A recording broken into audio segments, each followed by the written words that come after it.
আসসালামু আলাইকুম রহমতুল্লাহি ওবরাকাতুহু। দর্শক, আজ আলোচনা করব যে লাম কখন পুর হয় আর কখন বারিক হয়। এক কথায় বলতে গেলে যে পৃথিবীতে যত লাম আছে সব লামই বারিক হবে।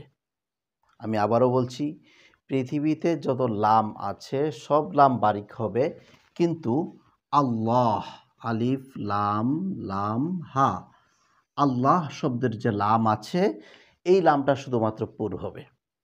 আল্লাহ শব্দ ছাড়া পৃথিবীর যত লাম সব লাম বারিক হবে।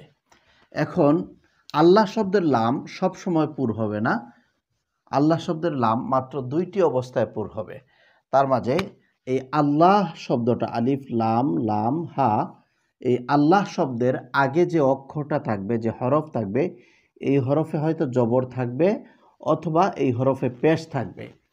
যদি এরকম হয় তাহলে আল্লাহ শব্দের লামটা পুর হবে, অন্যথায় আল্লাহ শব্দের লামটা বারিক হবে। যেমন আমরা বলতে পারি যে বিসমিল্লাহির রহমানির রহিম, বিসমিল্লাহ, বিসমিল্লাহি। এখন এখানে আল্লাহ শব্দ আছে, এই আল্লাহ শব্দের আগের অক্ষরে জের আছে, অর্থাৎ মিমের নিচে জের আছে।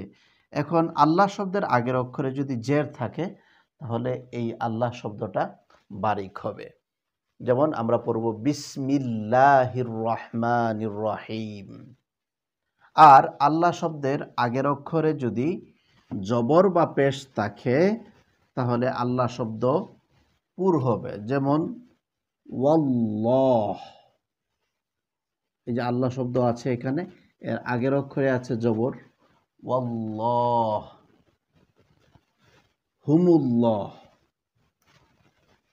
আমি একটা উদাহরণ দিচ্ছি, হুমুল্লাহ। ধরুন আল্লাহ শব্দের আগের অক্ষরে পেশ আছে, আল্লাহ শব্দ এটা পুরোটাই আল্লাহ শব্দ, এর আগের অক্ষর মিম, মিমের উপর পেশ আছে, এই পুরোটাই আল্লাহ শব্দ, আগের অক্ষর ওয়াও, ওয়াওয়ের উপর জবর আছে, তাহলে এই আল্লাহ শব্দের লামটা হবে পুর। যেমন হুমুল্লাহ,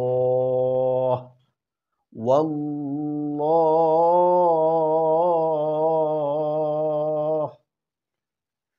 আর পৃথিবীতে যত লাম আছে সব লাম বারিক হবে।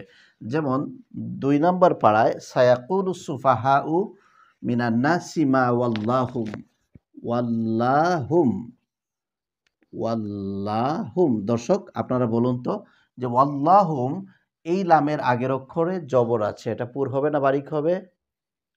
নিঃসন্দেহে এটা বারিক হবে, কারণ এই লামটা আল্লাহ শব্দের লাম নয়।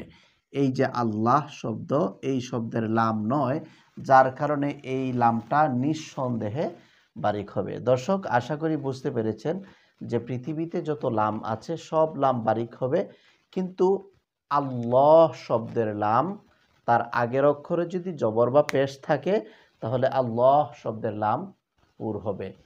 আর আল্লাহ শব্দের আগের অক্ষরে জের থাকলে আল্লাহ শব্দের লামটি বারিক হবে। আশা করি বুঝতে পেরেছেন।